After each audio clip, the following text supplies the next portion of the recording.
thank all of you. For the next set of questions, we're going to move to a different topic, to the topic of renewable energy.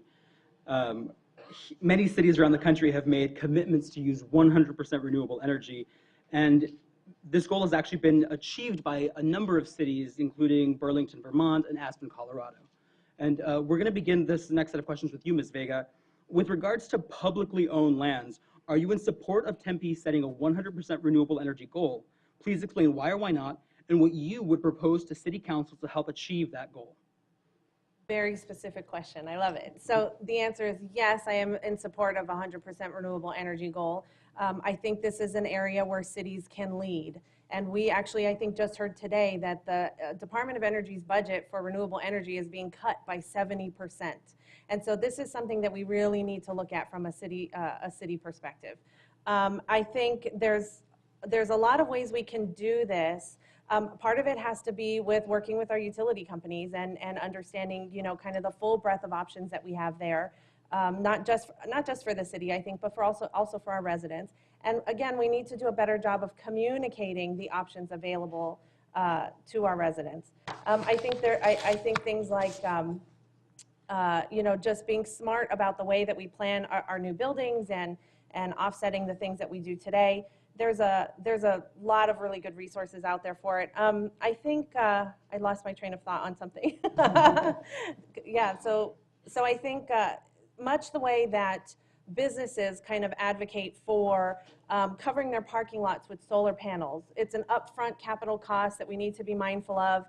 Perhaps that's a bond that we need to look at. I'm not going to say that definitively here, but that might be something we need to look at. There is often an upfront capital cost, but the return on that investment over the long term is usually a pretty rapid return for a relatively long period of time to be able to use that equipment that you would use to do the renewable goals. So I don't know the numbers for the renewable goals off top of hand.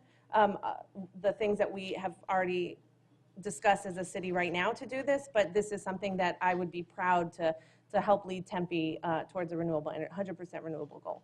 Thank you. Ms. Adams. Yes, the city has done a lot with renewable energy. We have CNG buses, fuel cell vehicles, and we've installed a lot of solar panels in our buildings, which have been very successful. The city's doing a great job. Our staff is doing a fantastic job with this issue, and I'm proud to say that I was part of it for almost 29 years.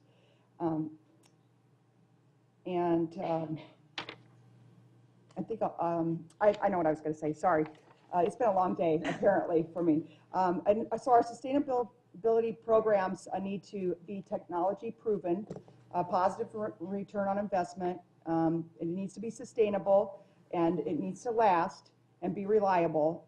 And because of the city of Tempe, a government agency can't do the experiments that the private corporations or issue can do, we have to have return on investment that's proven before we make those decisions.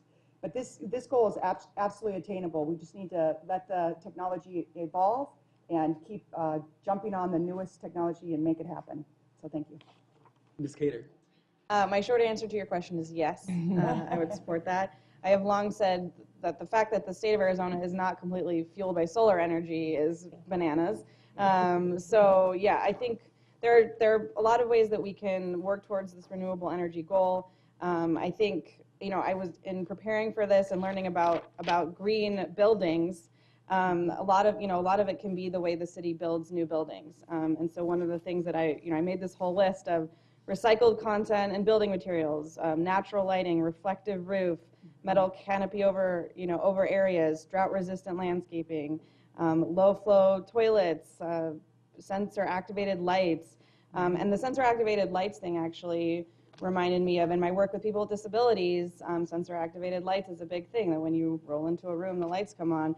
And so a lot of these sustainable practices are what we call universally accessible to all in many ways, which is really appealing as a disability rights advocate.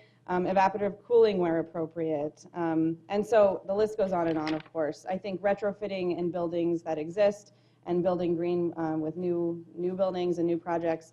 And then also incentivizing residents to be able to do this as well. I know you asked about publicly owned land, but we don't own most of the land in the city, and so incentivizing residents to be able to do these things as well, and obviously ASU too, because ASU is such a big part of our community. Thanks. Ms. Cootie.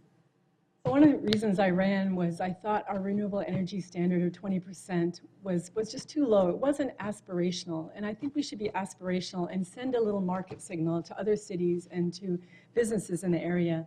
So I started a working group, and the mayor serves on that, as well as Councilmember Keating, to advance a higher renewable energy goal. And I'm very proud to say, you've heard it here first, on February 15th, we're returning to council to advocate for a carbon neutrality goal of 100% by 2050, and more importantly, a strategy of getting there with 100% renewable energy. And we know this is technologically feasible. We actually know it's technologically feasible right now for 2025, but there are certain policy impediments in the way, and we do need to look at utility scale solar and to work with APS and work with SRP. So we took a very respectful process. We involved stakeholders, Environment Arizona, the Sustainability Alliance was involved, and we involved ASU. We got a classroom full of, I think, 40 students, of engineers and business students who for a whole semester focused on different ways we could get there with that goal. And then we reached out, the Global Institute of Sustainability. Gary Dirks is the director there. He used to be the president of British Petroleum for all of Asia. He knows his stuff. He knows the technology, he knows the policy, and he has promised and committed to us that ASU is going to be with us every step along the way. It may be hydrogen, there may be hydrogen elements, there's going to be utility scale, but we know it's also important to look at carbon reduction too, not just renewable energy.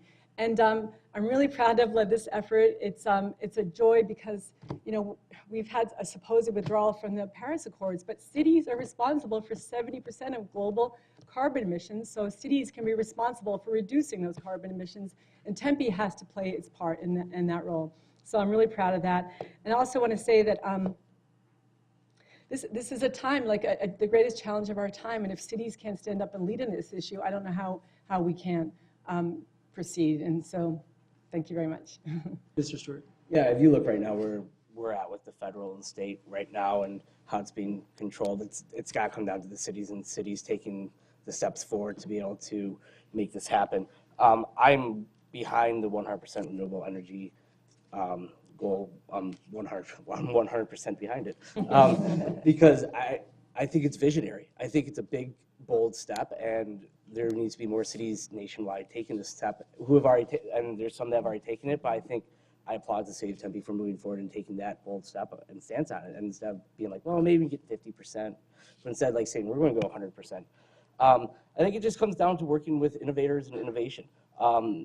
As Lauren mentioned, we do have ASU, and ASU is going to be a big part of this. They have the School of Sustainability, the Global Institute of Sustainability is right there, and they've been working on this for quite some time, and a lot of innovations coming out of there.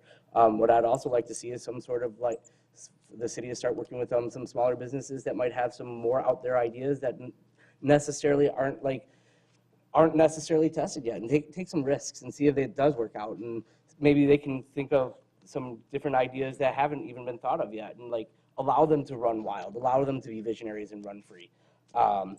I do agree that we do have to work closely with our utility providers right now, especially on the regards of solar. That's been a very big hot topic, even for public and private entities and like homeowners and everyone else trying to deal with why aren't we have more solar power in here. And I do think we have to work hard with, continue working hard with our utility providers on that. And I also want to say, give kudos and see a continuation of making sure that like working with the City of Tempe's fleet and making sure that they're going to be completely a sustainable, renewable, like electric or whatever beyond electric, hydro or not hydrogen or whatever else comes next. So Thank you, Mr. Stewart. I'd like to ask a follow-up question, and a few of you actually touched on the subject. In the last question, we talked about public lands.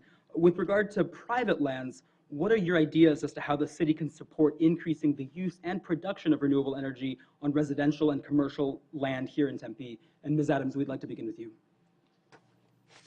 So I think we can work with the private developers, and we already are somewhat, and I think we can continue to do that to educate them about what we need and to increase our tree canopy, our shade structures, walkable areas For example, on Apache, we worked with the developers, and we have the buildings are closer to the sidewalk than in other places in town. That way you can walk in the shade more likely, and that was a good development. And it also is multi-use in that there's commercial in the first floor, and then you can live above it, which is really a good way to promote walkability. And also the light rail's right there, so people can, first they're pedestrians, right? They walk out to the light rail and then they hop on and they can go other places. And that was a successful development that the city put together many, many years ago. It was on paper many years ago. And it's been very successful. So that's a good example of the developers working with the city to promote walkable areas. And we can do that throughout private development, and just some of it's education with them, and maybe giving them incentives to do these certain sustainability practices, plant more trees, make the sidewalks wider so people can, with disabilities, can get around also easier. That is, obviously, Tempe has a huge population that are in wheelchairs, and one of the reasons it's good for people in wheelchairs here is because it's all flat. And it doesn't snow, right? So you don't get stuck in the wheelchair. So anyway, I think we can do that with the developers and really communicate with them and just partner with them and not be against them, but work side by side with them. Thank you. Ms. Cater. I think we probably need sort of separate approaches for each kind of category of non-public land. So that would relate to ASU, businesses, and then residents. Because I think when you look at businesses and ASU, you're talking about a different ability to kind of get on the renewable energy bandwagon than a resident. And even, we just bought my family just bought our first home a year and a half ago and looked into solar panels, and it was confusing and not particularly feasible. And so I think we really need to work, and this is coming from someone who was really interested in wanting to do that on day one of owning a home. And so I think we really need to work with the utility companies to make it feasible for residents, because I think particularly for families who are struggling, right now it's not really economically feasible right now, but in the long term, it's more cost effective, way more cost effective. And so we need to make it possible for families to participate in it now so that they do reap the benefit that other families might be able to access. So thinking about our renewable energy goal, we were really solid that we didn't want to have a roadmap, how we were going to get there every year, because we have some policies from the utilities that make that a bit of a challenge, especially with rooftop solar. So we wanted to establish a framework and give authority to our staff to go out into the market and be ready for those disruptions, both positive and negative, but I believe there'll be a lot of positive disruptions to the system. They can go and capture those opportunities, and some of those opportunities are working with ASU. Right now, rooftop solar isn't necessarily the best way to go because of those burdens that we have from the utilities, but we're seeing such technological change and development in batteries. As Paul Hurd, environmental historian at ASU, has said, if you think about renewable energy now or solar now, it has nothing to do with what it was 2 years ago. There's been so much rapid change. And I think that eventually the utilities will come around. Right now, utility generation is the most cost efficient. We've seen the price of solar go down. We're going to see opportunities to really re-enliven the rooftop solar deployment. Right now, what we have to focus on is utilities. And with our renewable energy goal, we're just allowing staff to have the authority to go and set this market change in our cities in Arizona. Thank you. Mr. Sewell. So I think with the residents, we have to, as is stated earlier in this forum, I think it needs to be more education to the residents of what's available. We have great programs here, and I think we really need to have residents be aware of those programs, how easy it is, because it is really easy. And it's all about outreach and communication, making sure the residents, either through maybe look at different ways of communicating with the residents, maybe a bit more through neighborhood associations, maybe more mailers, maybe more, social media ads. I don't know, but there really needs, it's almost there, and I just really think that's one of the things, a lot of residents want to do this, and they just don't know how to get to tempe.gov and click on the rebates, and they're right there. It's really easy, but I think if you make them aware and start talking to your neighbors and talking to, or have, Genevieve mentioned, walking down the country club lane, knocking on doors and saying hey, do you know you can plant a tree? Maybe you want to plant a tree here for urban canopy. Maybe we start a door hanging flyer program, or have people, like, have city staff, like, seriously knock on doors. I know they already mail out. I know the water system already does mail out people that seems to be going over their limit, and they want to work with them and come to the table and work with them and everything. But there's some people that aren't necessarily at that limit and just don't think about it. So I think there can be a better look into that, and make the data super accessible to them, because I think data is power. I think many of us at this table agree that data is power. It's been talked about many times in many of the different forums, and like, if you just give residents and business owners some data they can understand and how to interpret it, they have a lot of smart people around them, especially if they're a business owner already, that can interpret that and figure out ways to retrofit and ways to move up with that. Yeah, so I just really think it comes down to education, and we really have to educate and make sure people have pure transparency and access to their data. Thank you. Ms. Vega. Yes, fundamentally, I think it comes down to incentivizing behavior change. So from a business perspective, perhaps it's, a shortening of the permitting process or something like that. When we incentivize the behavior we want to see, we'll more likely be able to see the change. So once you make people aware of the changes that they can make, the effect that the changes make, how it benefits them, because people want to know what's in it for me, right? So we want to be able to, again, perhaps it's a shortening of a process and incentive in that way, and not necessarily always a rebate, but that's sometimes a good option as well.